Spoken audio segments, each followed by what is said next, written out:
विजय रूपाणी के साथ निर्मला सीतारमण विधान भवन पहुंची। थोड़ी देर में विधायक दल की बैठक, जाने हर अपडेट।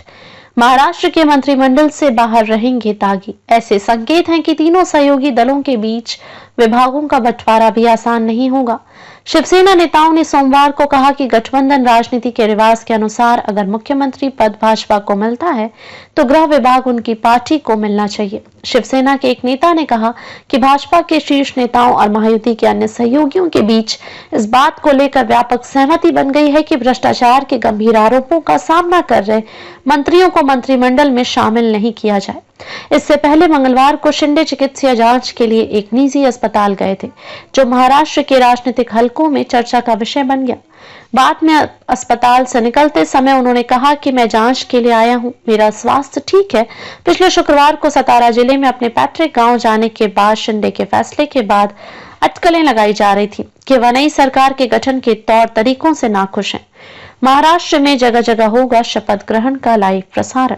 दक्षिण मुंबई के आजाद मैदान में गुरुवार को होने वाले शपथ ग्रहण समारोह की तैयारियां जोरों पर हैं। प्रधानमंत्री नरेंद्र मोदी के साथ साथ करीब 2000 अति महत्वपूर्ण व्यक्ति और 40,000 कार्यकर्ता शामिल होंगे। इस समारोह में कई केंद्रीय मंत्रियों और विभिन्न राज्यों के 19 मुख्यमंत्रियों तथा उप मुख्यमंत्रियों के भी शामिल होने की उम्मीद है। भाजपा नेता प्रसाद लाड ने कहा कि यह समारोह महाराष्ट्र के लिए एक ऐतिहासिक क्षण होगा। उन्होंने कहा कि पूरे राज्य में जहां भी एलईडी स्क्रीन उपलब्ध होगी, वहां इस कार्यक्रम का सीधा प्रसारण किया जाएगा। राहुल नार्वेकर ने फडणवीस के लगवाए पोस्टर्स। महाराष्ट्र में बीजेपी विधायक दल की बैठक शुरू होने से पहले कई नेताओं की धड़कनें बढ़ी हैं। प्रमुख नेताओं के समर्थक चाहते हैं कि उनका लीडर महाराष्ट्र का मुख्यमंत्री बने। इसी बीच कफ परेड इलाके में ताज प्रेसिडेंट होटल के बाहर विधायक राहुल नार्वेकर ने पोस्टर्स लगवाए हैं। इन पोस्टरों में भाजपा नेता देवेंद्र फडणवीस को मुख्यमंत्री के रूप में दिखाया गया है। शिंदे की तबीयत पर कांग्रेस का तंज, कहा सत्ता का बुखार।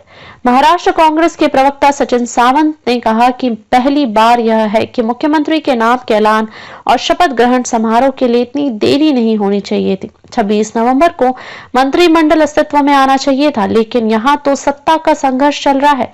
इनके लिए जनहित महत्वपूर्ण नहीं है। सरकार जनता के लिए होती है, लेकिन जिनकी इच्छाएं आकांक्षाएं खुद के लिए होती हैं, तो ऐसे में विलंब होता है। महाराष्ट्र की अगली सरकार को 26 नवंबर तक आ जाना चाहिए था। देरी की वजह से जनता के साथ अन्याय हो रहा है। एकनाथ शिंदे की नाराजगी पर उन्होंने कहा कि यह तो उनका निजी मामला है। पता चला है कि उन्हें बुखार आया है, यह सत्ता का बुखार है, लेकिन सबसे महत्वपूर्ण बात हमारे लिए यह है कि महाराष्ट्र की अर्थव्यवस्था को, महाराष्ट्र के किसानों की आर्थिक स्थिति ठीक नहीं है। आम आदमी महंगाई के त्रस्त है, लेकिन महत्वपूर्ण बात यह है कि उन्हें सत्ता के लिए बुखार आया है। मुंबई पहुंचे निर्मला सीतारमण का एयरपोर्ट पर स्वागत। महाराष्ट्र में बुधवार को भाजपा विधायक दल की बैठक होने जा रही है। इसमें मुख्यमंत्री के नाम का ऐलान किया जा सकता है। इस बैठक में हिस्सा लेने केंद्रीय वित्त मंत्री निर्मला सीतारमण मुंबई पहुंच चुकी हैं। निर्मला सीतारमण और गुजरात के पूर्व मुख्यमंत्री विजय रूपाणी को मुंबई केंद्रीय पर्यवेक्षक बनाकर भेजा गया है।